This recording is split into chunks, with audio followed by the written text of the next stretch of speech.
2025 திருக்கணிதப்படி சனி பயிற்சியானது என்னவோ உண்மைதான். ஆனால் 2026 6ஆம் தேதி மார்ச் மாதம் 2026 அன்று வாக்கியப்படி, அதாவது கோயிலுடைய விதிமுறைப்படி கோயிலில் பின்பற்றக்கூடிய முறை அப்படிங்கிறது இந்த ஆண்டு 2026ஆம் ஆண்டு மார்ச் மாதம் 6ஆம் தேதி தான் ஃபாலோ பண்ணுறாங்க. இதில் திருக்கணிதமாக வாக்கியமாக எது சரியாக இருக்கும் எது தவறாக இருக்கும் அப்படின்னு பார்க்குற பட்சத்தில் ரெண்டுமே சரியாக தான் இருக்கும். ரெண்டு முறையிலையும் பார்க்கணும், ரெண்டுமே சரியாக தான் இருக்கும். ரெண்டு கணிப்புகளும் சரி தான்.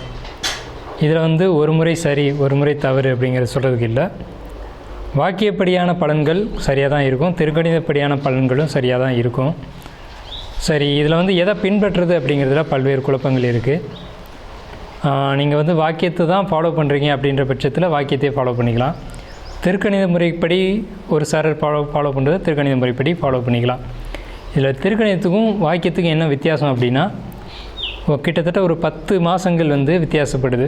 அதாவது கிரக பயிற்சிகள் அப்படிங்கிறது வித்தியாசப்படுது. கிட்டத்தட்ட அந்த சம்பவ காலங்கள் அப்படிங்கிறது மட்டும் வித்தியாசப்படுமே தவிர மற்றபடி சம்பவம் நடக்கும் அப்படிங்கிறதுல எந்த விதமான மாற்று கருத்துக்கு இடமில்லை. சம்பவத்தில் மாற்றம் இல்லை, ஆனால் சம்பவம் நடக்கும் காலம் மட்டும் மாறுபடும். இது அவங்கவுங்களுடைய அனுபவ ரீதியான பலன்களை தான் கணிக்கணும். இப்போ என்ன கேட்டிங்க அப்படின்னா வாக்கியப்படி அப்படின்ற ஒரு கருத்தும், திருக்கணிதம் சார்ந்தவர்களை கேட்டிங்கன்னா திருக்கணிதப்படி தான் சரி அப்படின்ற ஒரு கருத்தும் இருக்கும். இதில் அனுபவம் தான் சிறந்த ஒரு பலன்களை கொடுக்கும். சரிங்க, இப்போ இந்த ஆண்டு 2026 மார்ச் மாதம் நடக்கக்கூடிய இந்த வாக்கியப்படியான சனி பயிற்சியில் எந்தெந்த ராசிகள் நல்ல பலன்களை அனுபவிக்க இருக்குது அப்படின்னு பார்த்தீங்க அப்படின்னா, ஃபஸ்ட்டு ஒரு 4 ராசிகளுக்கு மட்டும் கவனமாக இருக்க வேண்டிய ராசிகள் நம்ம சொல்லிடணும். மீனம் உடல் ரீதியான பிரச்சனைகளுக்கு கவனமாக இருக்கணும். உடல் ரீதியான பாதிப்புகளை அதிகமாக கொடுக்கும். அலைச்சல்கள், தேவையில்லாத பயணங்கள், குடும்பத்துக்குள்ளே சிக்கல்கள் அப்படிங்கிறத கொடுக்கும். அடுத்து கும்பராசிக்கு பண வரவுகள் அதிகமாக கொடுத்தாலும் ஒரு குடும்பத்துக்குள்ளே செலவுகளும் குடும்பத்துக்குள்ளே கஷ்டங்களையும் அதிகமாக கொடுக்கும். அடுத்த இடத்துல பார்க்கும்போது மேசராசி கவனத்தோடு இருக்கணும். என்ன விஷயம்னு கேட்டிங்கன்னா, மேசராசிக்கு விரைச்சனி அப்படிங்கிறதுனால சுபமான விரயங்கள் அதிகமாக நடக்கும். ஆப்ரேஷன், ஆஸ்பத்திரி செலவு அந்த மாதிரியான விஷயங்களும், அதே மாதிரி வீட்டில் ஆடம்பர செலவுகளை குறைச்சிக்கிட்டு சுப விரயமான செலவுகளை பண்ணக்கூடிய காலகட்டமாக இருக்கும். வெளியூர் பயணங்களை தவிர்த்துக்கிறது நல்லது மேஷம். அடுத்த அடிப்படையில் பார்க்கும்போது சிம்மராசியை பொறுத்தளவுக்கு வண்டி வாகனங்களில் எச்சரிக்கையாக இருக்கணும். அதே மாதிரி குடும்பத்துக்குள்ளே தேவையில்லாத ஒரு வாக்குவாதங்களை தவிர்த்துக்கணும். இந்த 4 ராசிகளும், அதாவது மீனம், கும்பம், மேஷம், சிம்மம், இந்த 4 ராசிகள் கவனமாக இருக்கணும். அடுத்து மற்ற ராசிகள்னு சொல்லக்கூடிய ஒரு 8 ராசிகள் பொறுத்த வரைக்கும் நல்லா இருக்குது அப்படின்னு தான் சொல்லணும். எந்தெந்த ராசிகள் நல்ல பலன்களை அனுபவிக்குது அப்படின்னு பார்க்கும்போது, ரிஷபம்னு சொன்னோம்னா தொட்டது எல்லாம் தொடங்கக்கூடிய காலம் அப்படின்னு சொல்லலாம். லாபங்களை பெரிய அளவில் பார்க்கலாம், பொருளாதாரத்துக்கு முன்னேற்றம் இருக்கும் அப்படின்னு சொல்லலாம். ஏன்னா ரிஷபத்துக்கு 11ல் சனி அப்படிங்கிறதுனால. மிதுனம் நல்லா இருக்குது, கடகம் ரொம்ப சூப்பராக இருக்குது, அதே மாதிரி கன்னி நல்லா இருக்குது, விருச்சிகம், துலாம் இதெல்லாம் நல்லா இருக்குது, துளாராசிக்கும் நல்லா இருக்குது, தனுசு, மகரம், இந்த ராசிகள் எல்லாமே, இந்த 8 ராசிகள் பார்த்திங்க அப்படின்னா கண்டிப்பாக நல்ல பலன்கள் அப்படின்னு நம்ம சொல்லலாம்.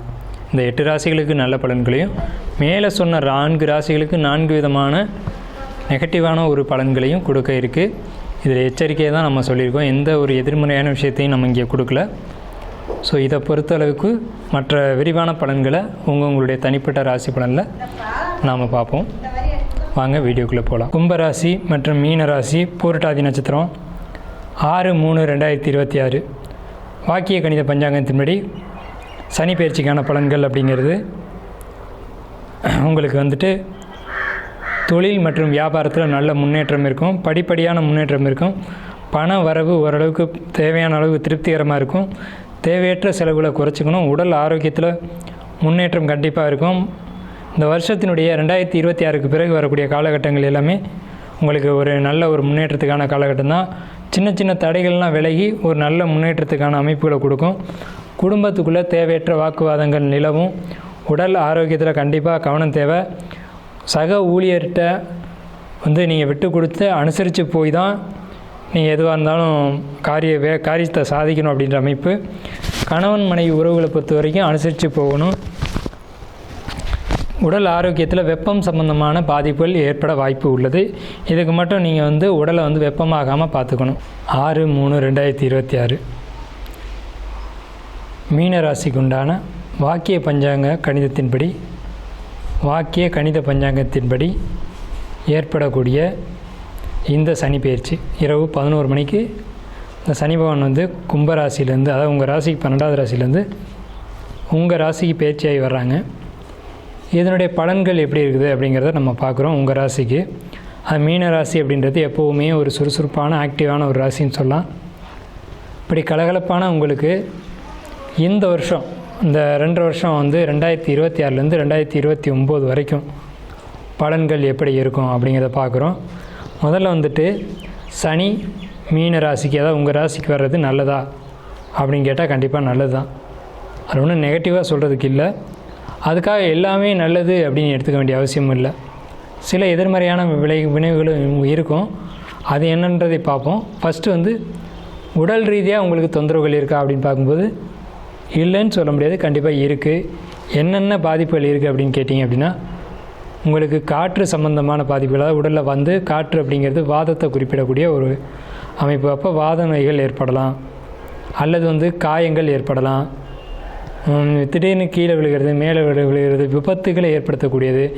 இந்த ஃபஸ்ட்டு இந்த சனி பயிற்சி ஆன உடனே வந்து வாத நோய்கள் வர்றதுக்கும், அந்த ஆண்டினுடைய 26னுடைய இறுதியில் வந்து 12வது மாதம் வாக்கில் அல்லது 2027 காயம் போன்ற விபத்துகளும், 2027 எண்டுலேயோ அல்லது 2028 ஆரம்பத்திலேயோ உங்களுக்கு வந்து உடல் உபாதைகள் பெரிய அளவில் வரக்கூடிய அமைப்புகளும் கண்டிப்பாக இருக்கும். ஸோ இதில் வந்து உடல் ரீதியான பிரச்சனைகள், இதுக்கு தீர்வு உண்டு. அடுத்து வந்து பொருளாதார நிலைகள் அப்படின்னு பார்க்கும்போது உங்கள் ராசிக்கு 2வது ராசி பொருளாதார நிலைகளை குறிப்பிட்டு காட்டும். ஸோ பொருளாதார நிலைகள் அப்படிங்கிறது 2026 கடைசி வரைக்கும் உங்களுக்கு இருக்கும் பொருளாதார பிரச்சனைகள் அப்படிங்கிறது. ஆனால் 2026 கடைசியிலேயே உங்களுக்கு பொருளாதாரத்தில் மிகப்பெரிய ஒரு முன்னேற்றம் கண்டிப்பாக வரும். நீங்கள் எப்போதுமே வந்து பொருளாதாரத்தை ஒரு பெரிய விஷயமாக எடுத்துக்க மாட்டீங்க. என்ன காரணம் கேட்டிங்கன்னா, உங்களுக்கு பண தேவைக்கு மிகுதியாகவே உங்களை தேடி வந்துக்கிட்டே இருக்கும். அது இயற்கையினுடைய ஒரு அமைப்பே அப்படி தான். ஸோ அதனால் இந்த வருஷத்தில் வந்து இந்த வருஷம் ஆரம்பம் மட்டும் அப்படி இருக்கும். இந்த 2026 ஆரம்பம் மட்டும் அப்படி இருக்கும். 2027 இந்த நிலைகள் மாறும். ஸோ அதுக்கப்புறம் உங்களுக்கு படிப்படியான முன்னேற்றம் அப்படிங்கிறது இருக்கும். தொழில், வேலை வாய்ப்புகள், இதில் நல்ல ஒரு முன்னேற்றம் கண்டிப்பாக இருக்கும். உங்களுக்கு வந்து மனசை பொறுத்த வரைக்கும், கவலைகள் அப்படிங்கிறத பொறுத்த வரைக்கும் இந்த ஆண்டு 2026 மே மாதத்துக்கு பிறகு ஜூன், ஜூலை, ஆகஸ்ட்லேருந்து கவலைகள்லாம் தீர்ந்து போயிடும். ஆனால் இந்த உடல் பிரச்சனைகள் இருக்குமே தவிர அதில் நீங்கள் கொஞ்சம் கவனம் செலுத்தணும். கொழுப்பு சார்ந்த உணவுகளை நீங்கள் அவாய்ட் பண்ணணும். கணையம் சார்ந்த விஷயங்களில் நீங்கள் கவனம் செலுத்தணும். சுகர் மாதிரியான பிரச்சனைகள் இருக்குது அப்படின்னா அதை நீங்கள் எச்சரிக்கையாக எடுத்துக்கணும். வயிறு சார்ந்த உடல் உறுப்புகளில் நீங்கள் கொஞ்சம் தெளிவாக இருக்கணும். குடல் சார்ந்த விஷயங்களில் உணவுகள் எடுத்துக்கும்போது உணவுகள் உடம்புக்கு ஒத்துக்குதா அப்படிங்கிறத பார்க்கணும். ஸோ அந்த மாதிரி வெளியிடத்தில் இருந்து சாப்பிடக்கூடிய உணவுகளை நீங்கள் வந்து அவாய்ட் பண்ணிக்கணும். இது உங்களுக்கான அட்வைஸ். பொருளாதாரத்தை பொறுத்த வரைக்கும் 2027 நல்ல முன்னேற்றம் இருக்குது. அதே மாதிரி உங்களுக்கு குழப்பங்கள், சஞ்சலங்கள், மனப்போராட்டங்கள் இது இருந்துக்கிட்டே இருக்கும். திருமண வாழ்க்கை அப்படின்னு எடுத்துக்கும்போது கணவன் மனைவிக்குள்ளே தேவையில்லாத சஞ்சலங்கள், சச்சரவுகள் கண்டிப்பாக இருக்கும். குடும்ப உறுப்பினர்கள் பொறுத்த வரைக்கும் யாருக்கும் எந்த உடல் உபாதைகளும் இல்லை. அதாவது மீனராசிக்காரங்களான உங்களுக்கு மட்டும் சின்ன சின்ன உடல் உபாதைகள் நம்ம மேலே சொன்ன மாதிரியான தொந்தரவுகள் இருக்கும். அதே மாதிரி உங்களுக்குமே கூட ஒரு புது தெளிவு, புது ஒரு ஐடியா, தொழிலில் அல்லது குடும்பத்தில் அல்லது வாழ்க்கையை எப்படி வாழணுன்ற சிந்தனை, நண்பர்கள் ரீதியில் யாரை எங்கே எந்த இடத்துல வச்சுக்கணும் அப்படின்ற அடிப்படையில் உங்களுக்கு கிடச்சிருக்கும். அடுத்து வந்து தொழிலை பார்த்தோம் அப்படின்னம்னா உங்களுக்கு வந்து தொழில் வந்து இந்த காலகட்டத்துக்கு மேலே, அதாவது 2026க்கு மேலே உங்களுக்கு தொழிலில் நல்ல முன்னேற்றம் கிடைக்கும். என்ன தொழில் செய்வீங்க அப்படின்னு பார்த்தீங்கன்னா, ஒரு ஆன்மீகம் சம்மந்தப்பட்ட தொழில்கள், ஆன்மீகம் ரிலேட்டடான தொழில்கள் செய்யக்கூடியவங்களுக்கு ரொம்ப சிறப்பான ஒரு அமைப்பு இருக்கும். உங்கள் ராசிக்கே வந்து இந்த 2026 சனி பயிற்சியில் போது வந்து பார்த்திங்கன்னா தொழில் பிரச்சனைகள் வரதான் செய்யும். அதே மாதிரி வெளியூர், வெளிநாடு போகக்கூடிய ஒரு அமைப்பு, அங்கே போய் வெளியில் தொழில் வேலைகள் தேடக்கூடிய ஒரு அமைப்பை பொறுத்த வரைக்கும் ரொம்ப கவனமாக இருக்கணும். அல்லது ஏற்றுமதி இறக்குமதியில் இருக்கேன், வெளிநாட்டு தொடர்பான தொழில்களில் இருக்கேன்னு சொல்லக்கூடியவங்களுக்கு மட்டும் பாதிப்பை கொடுக்கும். எதையும் நம்பி வெளிநாடு போயிட வேணாம். உங்கள் ஜாதகத்தை உங்கள் ஜோசியத்தை கொடுத்து நல்லா ஆய்வு பண்ணி பார்த்துட்டு வெளிநாடு போகலாமா, போனால் அங்கே வந்து நல்லபடியாக இருக்க முடியுமா அப்படின்றத பார்த்துக்கிட்டு நீங்கள் வெளிநாடு போகலாம். அவசரப்பட்டு வெளிநாடு முயற்சிகளில் நீங்கள் தலையிட வேண்டாம். அப்படிங்கிறது தான் நம்மளுடைய கருத்து. ஸோ வெளிநாட்டை பொறுத்த வரைக்கும் கணவன் மனைவி உறவு பொறுத்த வரைக்கும் கசப்புகள் வரும், குடும்ப பிரச்சனை வரும், இல்லற பிரச்சனைகள் கண்டிப்பாக வரும். அதை யாரேனும் ஒருத்தர் வந்து விட்டு கொடுத்து போய் தான் தீர்த்துக்கணும் அப்படின்ற ஒரு அமைப்பு நிச்சயமான முறையில் இருக்குது. அதே மாதிரி வயிறு சம்மந்தப்பட்ட வகையில் உடலில் உபாதைகள் வரும்.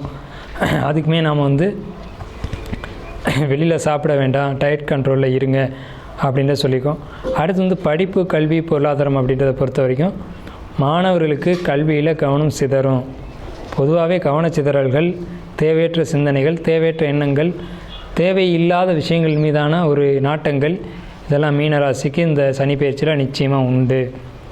பொழுதுபோக்கு அம்சங்கள், ஒரு மந்தமான போக்கு, வேலைக்கு போகிறத விட்டுட்டு வேறு வேலையை பார்க்குறது, வேலைக்கு போக வேணான்ற சிந்தனை, இந்த மாதிரியான விஷயங்கள்லாம் உங்களுக்கு இந்த காலகட்டத்தில் தோன்றும். ஸோ இதை பொறுத்த வரைக்கும் நீங்கள் அவசரப்பட்டு முடிவெடுக்க வேண்டாம். தொழில் மாற்றமோ, இடமாற்றமோ, தொழிலில் மாற்றமோ அல்லது வெளிநாட்டு பயணமோ, இந்த 4 விஷயங்களை பொறுத்த வரைக்கும் நீங்கள் நல்லா சிந்திச்சு தான் ஒரு முடிவுக்கு வரணும். அவசரப்பட்டு எந்த முடிவு எடுத்துடக்கூடாது. அவசரப்பட்டு முடிவெடுத்தால் பிரச்சனைகளை சந்திக்க வேண்டி கட்டாயமாக இருக்குது. உடல் உபாதைக்கான காலகட்டம் தான், அதில் மாற்றமே இல்லை. படிப்பு, மாணவர்களை பொறுத்த வரைக்கும் தொழிற்கல்வி படிக்கக்கூடிய மாணவர்களுக்கு எந்த ஒரு பாதிப்பும் தராது. ஆனால் 10th +2 படிக்கக்கூடிய மாணவர்களுக்கு பாதிப்புகள் உண்டு. அரசாங்க வேலைகளை பொறுத்த வரைக்கும், அரசு வேலைக்கு போட்டித் தேர்வுகளை எழுதியிருக்கக்கூடியவங்களை பொறுத்த வரைக்கும் டெட் எக்ஸாம், நீட் எக்ஸாம், அதே மாதிரி வந்து பார்த்திங்கன்னா குரூப் 2 எக்ஸாம், இவங்களுக்கெல்லாம் நல்ல ஒரு அமைப்பு இருக்குது. இருந்த போதிலும் கொஞ்சம் கூடுதல் கவனம் செலுத்தி படிக்கணும் அப்படின்ற ஒரு அமைப்பு தான் மீனராசிக்கு. படிப்பில் கவனம் செலுத்த முடியாது, படிக்கும்போது தான் ஏதாவது ஒரு பிரச்சனை வந்து முன்னாடி நிற்கும். ஸோ அந்த தடைகளை உடைச்சிட்டு தான் நீங்கள் வந்து படிக்கணும் அப்படின்ற ஒரு அமைப்பு இந்த சனி பயிற்சியில் கண்டிப்பாக உங்களுக்கு இருக்கும். அந்த இதில் நீங்கள் சரிவர செய்யாமல் விட்டுட்டீங்க அப்படின்னா அது ஒரு தோல்வியை தான் கொடுக்கும். படிப்பில் தடைகள் வரும், அதை உடைச்சிட்டு நீங்கள் படிக்கணும். ஆனால் நீங்கள் எவ்வளோ தான் போராடினாலும் தடைகள் உங்களுக்கு முன்னாடி வரதான் செய்யும்.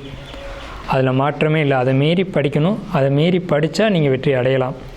ஆனால் உங்கள் ராசி அமைப்புக்கு பொறுத்த வரைக்கும் அரசு வேலையை அடையக்கூடிய அமைப்பு உங்களுக்கு இயற்கையிலேயே உண்டு. ஸோ இது உங்களுக்கு போட்டித் தேர்வுகளை பொறுத்த வரைக்கும். அதே மாதிரி எஸ்ஐ எக்ஸாம் எழுதக்கூடியவங்க, அதே மாதிரி குரூப் 2 எக்ஸாம் எழுதக்கூடியவங்க, இவங்களுக்கெல்லாம் இந்த அமைப்பு உங்களுக்கு நிச்சயமாக உண்டு. ஒரு அதிகாரி எக்ஸாம் எழுதக்கூடியவங்களுக்கு தடைகளை உடைக்கணும் அப்படின்ற ஒரு அமைப்பு. மாணவர்களை பொறுத்த வரைக்கும் கவனச்சிதறல் இல்லாமல் ஸ்கூல் போனோமா, படித்தோமா, வந்தோமா அப்படின்றது இருக்கணும். 10th +2 படிக்கக்கூடியவங்களுக்கு நம்ம இந்த வருஷம் வந்து அதிகமான மார்க்கை ஸ்கோர் பண்ணணும் அப்படின்ற கவனம் மட்டும் செலுத்தணும். அதை தாண்டி சிந்தனைகள் இருக்கக்கூடாது. மாணவர்களுக்கும் சரி, கல்லூரி மாணவர்களுக்கும் சரி, எண்ண சிதறல்கள், கவனச்சிதறல்கள், தேவையில்லாத விஷயங்கள் மீது எண்ணங்கள் அப்படிங்கிறது நிச்சயமாக இருக்கும். தொழிலில் நஷ்டங்களை சந்திக்க வேண்டியது இருக்கும். அதை முடிஞ்ச வரைக்கும் எதெல்லாம் குறைச்சிக்கிட்டால் நஷ்டங்களை தவிர்க்கலாம் அப்படின்றத பாருங்கள். உதாரணமாக நீங்கள் இங்கேருந்து ஆஃபீஸ் போகிறதுக்கு ஒரு 50 ரூபாய்க்கு பெட்ரோல் போடணும் அப்படின்னா 2 நாள் வாரத்தில் லீவ் போட்டுட்டு வீட்டில் இருந்தால் கூட அந்த பெட்ரோல் மிச்சம்தான். ஸோ இந்த மாதிரியான யுத்திகளை கையாளுங்க. நீங்கள் வந்து ஆஃபீஸ் போகாமல் இருக்க வேணும்னு நான் சொல்லலை. முடிஞ்ச வரைக்கும் போகிறது வர்றது அப்படின்றதுல போக்குவரத்து பயணங்களில் கவனம் செலுத்துங்க. போக்குவரத்தில் உங்களுக்கு பாதிப்புகள் இருக்குன்றதையும் மனசில் வச்சுங்க. அதே மாதிரி சிறுதூர பயணங்கள் உங்களுக்கு இந்த காலகட்டங்களில் செட் ஆகாது. சிறுதூர பயணங்களை தவிர்த்துக்கணும். நீண்ட தூர பயணங்களும் தேவையில்லாத அலைச்சல்களும் உங்களுக்கு உருவாக வாய்ப்பு இருக்குது. அதை நீங்கள் தவிர்த்துக்கோங்க. அதுக்காக தொழில் பயணங்களை தவிர்க்க முடியாது, அதுக்கு நீங்கள் போயிட்டு வாங்க. நண்பர்களை குறிப்பாக நம்ப வேணாம். நம்பிக்கை துரோகங்கள் நிறைய உங்களுக்கு காத்துட்ருக்கு. புதிய நண்பர்கள் அப்படின்றத நீங்கள் உங்கள் லைஃப்பில் இந்த டைமில் வச்சுக்க வேணாம். பழைய நண்பர்கள் இருக்காங்களா, அதை நீங்கள் வச்சுக்கோங்க. அதில் பிரச்சனை இல்லை. புதிய நண்பர்களை பொறுத்த வரைக்கும் அளவோடு பேசுங்க, அளவோடு பழகுங்க. பழைய நண்பர்கள்ட்டையும் அளவோடு பேசி பழகி வந்துடுங்க. ஸோ இதுதான் உங்களுக்கான எச்சரிக்கையும் கவனமும். உங்களுக்கான பரிகாரம் அப்படிங்கிறது பழமையான சிவன் கோயிலில் வில்வ இலை சாற்றி அர்ச்சனை பண்ணி உங்கள் பேருக்கு அர்ச்சனை செய்து வழிபாடு செய்யுங்க. இதுதான் உங்களுக்கான பரிகாரம். உங்களுக்கான அதிர்ஷ்ட நிறம் அப்படிங்கிறது மஞ்சள், அதிர்ஷ்ட எண் அப்படிங்கிறது 3. ஸோ இதை பயன்படுத்தி வெற்றியடைய வாழ்த்துக்களும் வணக்கங்களும். வாழ்க வளமுடன்.